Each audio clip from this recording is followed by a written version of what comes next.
저희 탐사대의 일행은 버스를 타고서 홍해강을 지났지만 이스라엘 백성들은 그 홍해의 마른 땅을 건너갔습니다. 그 경험이 많이 부럽습니다만은 지금은 할 수가 없습니다. 자, 그 역사적인 사건을 겪은 다음에 어떤 과정을 거쳤는지 시내산까지 이르는 과정을 한번 그 노정을 살펴보도록 하겠습니다. 저 맨 위에 람셋이 있습니다. 람셋, 숫꽃, 그 다음에 어딘지 모르지만 홍해, 그 다음에 홍해를 지난 다음에 마주치는 마라, 그 다음에 엘림, 그 다음에 르비딤.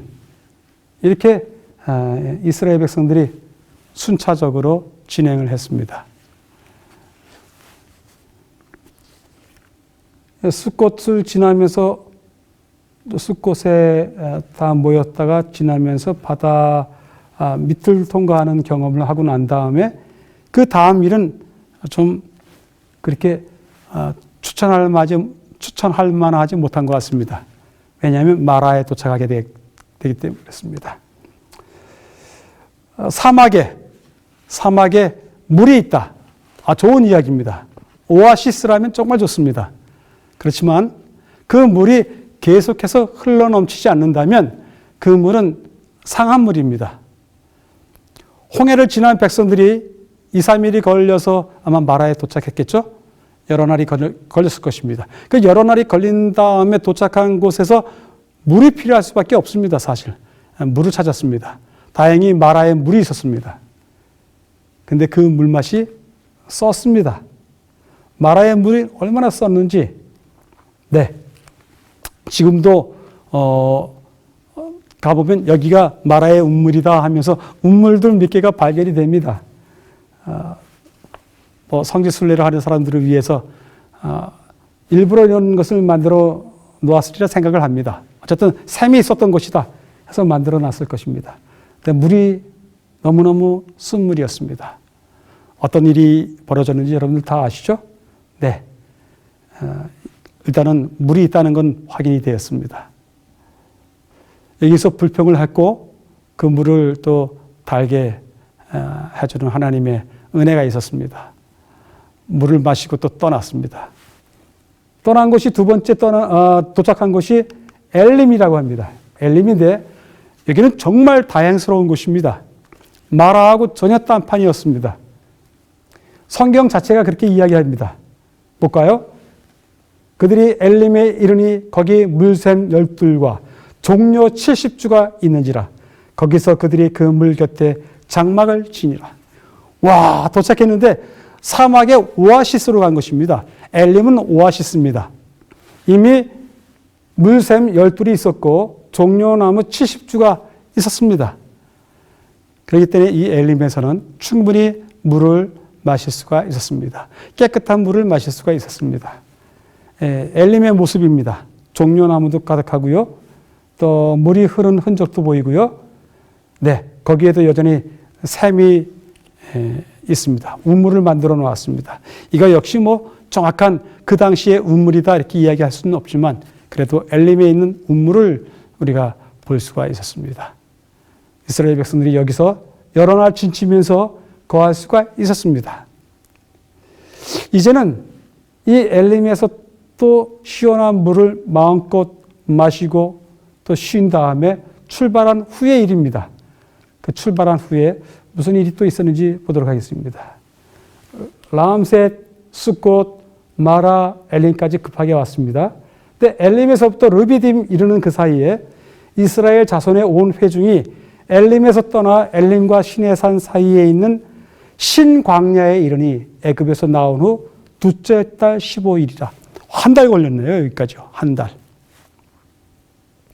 이 르비딤이라고 하는 곳에 이르기 전에 있는 엘림에서부터 시내산에 이르기 전까지 있었던 그 광야를 갖다가 신광야라고 하는데 신광야가 여기입니다. 이것입니다. 이 신광야는 이렇습니다. 우리가 보는 애굽, 그다음에 이스라엘의 광야는 비록 산이 있지만 다 돌산입니다. 그 길 자체도 이 돌산에서 온 돌들로 가득 차 있습니다. 사람 다니는 길만 그저 조금 사람 다닐 수 있게 편한 길로 나 있을 뿐입니다. 나무 한 그루 없습니다. 원래 광야가 그런 곳입니다. 나무 없이 돌산들로만 이루어졌고 평지에도 그저 가끔 가시떨기 나무와 같은 그런 나무들만 있지 다른 나무들을 볼 수가 없습니다. 내가 이스라엘 자손의 원망함을 들으노라. 그들에게 말하여 이르기를 너희가 해질 때에는 고기를 먹고 아침에는 떡으로 배부르리니 내가 여호와 너희의 하나님인 줄 알리라 하라 하시니라. 무슨 일이 있었습니까? 엘림에서 잘 쉬고 많은 샘물에 그 신선한 물을 먹고 나왔지만 여전히 광야길을 걷는 것은 너무 어렵습니다. 이스라엘 백성들이 불평을 했다고요? 당연하죠. 여러분들도 모시고 하면 다 불평합니다. 누구든지 불평합니다. 이 광야에서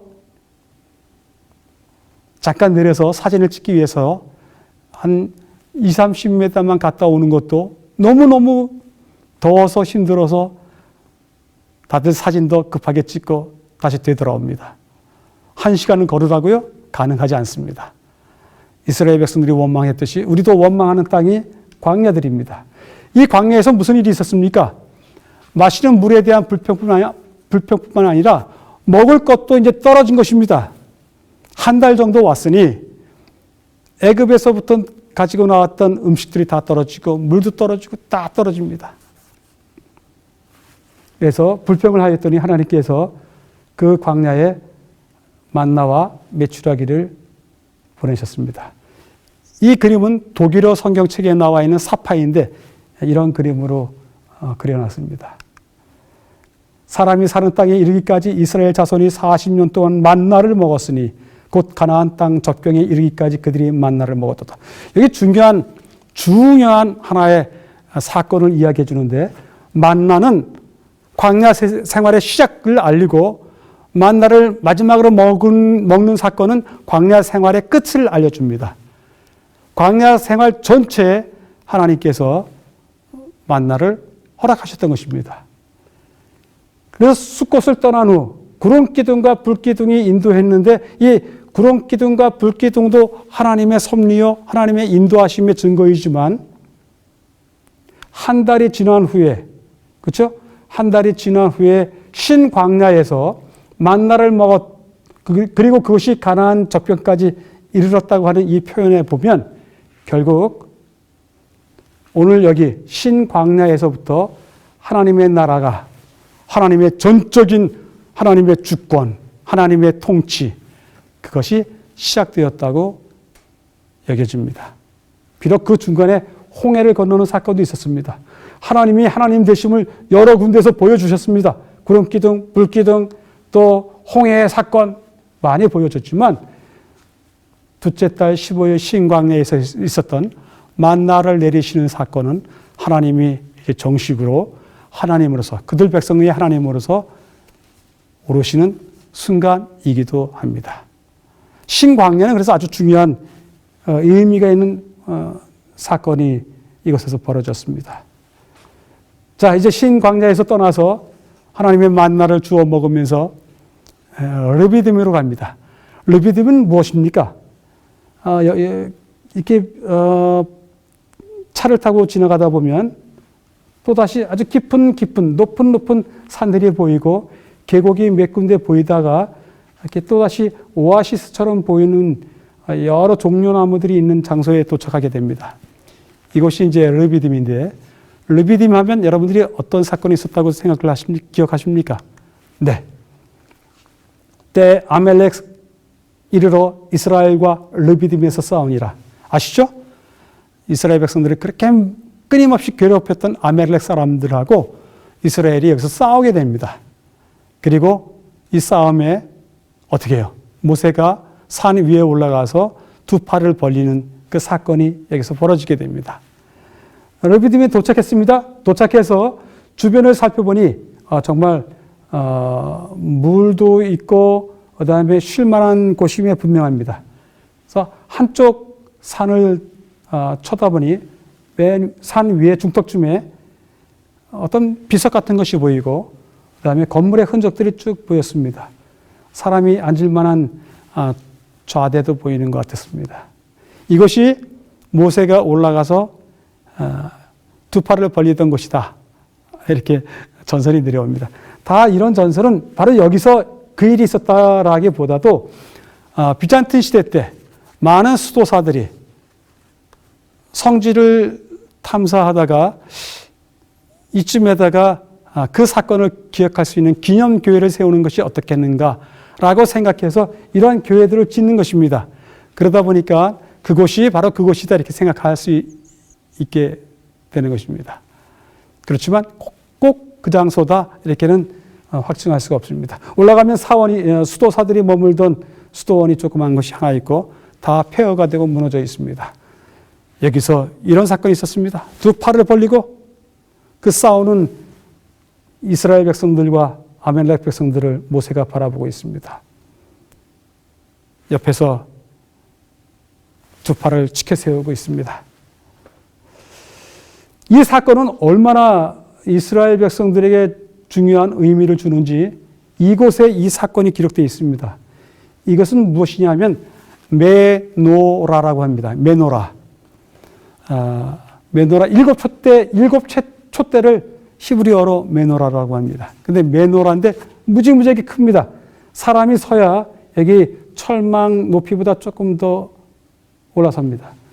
약 사람의 키 2배 반 내지 3배에 해당되는 메노라입니다. 이것은 예루살렘의 크네셋이라고 있습니다. 예루살렘의 이스라엘 백성들의 국회죠. 국회를 크네셋이라고 하는데 그 크네셋 바로 옆에 기념공원에 이 메노라가 서 있습니다. 이 메노라의 각 부분, 가지가지마다 중요한 역사적인 사건들을 갖다가 다 조각해 놓았습니다. 성경 사건들이요. 근데 그 성경 사건들 중에서 정 가운데 기둥에 맨 위에 르비딤 사건을 갖다가 조각해 놓았습니다. 모세가 팔을 벌리고 있고 두 사람이 그 팔을 높이 쳐들라고 받들고 있습니다. 옆에는 다윗이 골리앗하고 싸워서 이긴 모습이 있고요. 각 이야기마다 조각마다 다 의미가 있는 사건들인데 메노라의 그레이트 메노라라고 하는데 그 메노라의 정 가운데 제일 위에 르비딤 사건을 조각해 놨습니다. 그만큼 르비딤 사건은 상당한 의미가 있는 또 종교적인 또 신앙적인 어떠한 원칙을 제시하는 사건이기 때문에 이 메노라에 조각이 되어 있습니다. 어떻습니까, 여러분들? 여러분들도 전쟁터에서 살고 있습니다. 전쟁터에서 살고 있는 여러분 자신과 여러분들의 식구를 위해서 여러분들이 두 팔을 벌리고 있을 때에만이 우리 식구들이 안전하고 승리할 수 있다고 하는 그러한 교훈을 주는 싶습니다. 르비딤을 떠나서 조금 갔다가 또다시 문제가 생기게 됩니다. 여전히 또 물 문제입니다. 오늘 이 시간은 전체가 다 물 문제입니다. 마라의 쓴물, 엘림의 오아시스 물, 르비딤 좋은 머물 만한 물터가 있는 그런 또 장소, 그리고 지금은 반석을 쳐서 물 나오게 하는 그 장소까지 이동하게 되었습니다. 지팡이를 가지고 네 형 아론과 함께 회중을 모으고 그들의 목전에서 너희는 반석에게 명령하여 물을 내게 하라. 물 문제는 심각합니다. 정말입니다. 여러분들 성지 여행을 다니려면, 탐사를 다니려면 하루에 여러분들이 물병을 몇 개나 소비하셔야 되는지 아십니까? 아침에 일어나서 식사를 하고서 저녁 때 들어올 때까지 버스를 타고 또 내려서 또 탐사를 하고 하는 그러한 과정을 통해서 물병을 2리터짜리 하나 반 정도는 여러분들이 사용하셔야 됩니다. 정말 덥습니다. 물이 정말 중요합니다. 물이 정말 중요합니다. 이 물 사건이 어떻게 터지는지 보도록 하겠습니다. 여기는 페트라라고 하는 곳을 들어보셨죠? 그 페트라 인근에 아인 무사라고 하는 동네입니다. 그 아인 무사라고 하는 동네를 지나가다 보면 이러한 조그만 사원을 하나 만나게 됩니다. 길 바로 옆에 있습니다. 상당히 번화합니다. 이 길을 통과하면 밑에 동네가 아주 사람들이 가득한 동네가 있기 때문에 이 길도 아주 분주한 길입니다. 이 기념관에 들어가면 이렇게 생겼습니다. 네. 물이 흐르는 장소가 있고요. 그다음에 사람들이 여기 와서 물을 만지기도 하고 또 뭐 이렇게 씻기도 하고 합니다. 그 물이 있는 바로 위에 커다란 바위가 하나 있습니다. 이 바위입니다. 이 바위 밑에서부터 물이 흘러서 지금 저렇게 수로가 생긴 것입니다. 이 바위를 갖다가 아인무사라고 부릅니다. 그러니까 모세의 샘, 그 샘이 나게 한 바위라 라고 부르지만 실제 이 바위가 출애굽 때의 그 바위다라고는 그렇게 이야기할 수는 없습니다만 어쨌든 그것을 기념해서 만든 조그마한 사원입니다. 물 이야기 드렸습니다만 정말 사람이 살아가는데 중요한 것, 또 이 애굽 땅에서 나와서 사는 것, 이스라엘 땅에서 사는 것, 그 광야 자체에서 사는 것의 물의 중요함은 너무너무 물 자체가 생명입니다. 목숨입니다. 저희들도 마라에 쓴 물 앞에서 기념사진을 한번 찍었었습니다. 여러분들, 물 중에서 정말로 중요한 물은 여러분들 마음속에서 샘솟는 물입니다. 마르지 않는 여러분들의 마음속에 있는 샘물입니다. 그 샘물이, 그 물이 예수님이라고 요한복음은 설명하고 있습니다. 우리 마음속에 예수님이 우리의 갈증을 해결하는 신선하고 맑은 물, 넘치도록 흘러넘치는 그런 물을 매일같이 흐르게 만드실 수 있다고 생각합니다. 또 그렇게 여겨집니다. 또 그렇게 여러분들이 받아들이셔야 되리라 생각을 합니다. 자, 이제 이 시원한 물을 마신 백성들이 또 어떤 일을 광야에서 했을까요? 또 다음 시간에 찾아뵙도록 하겠습니다.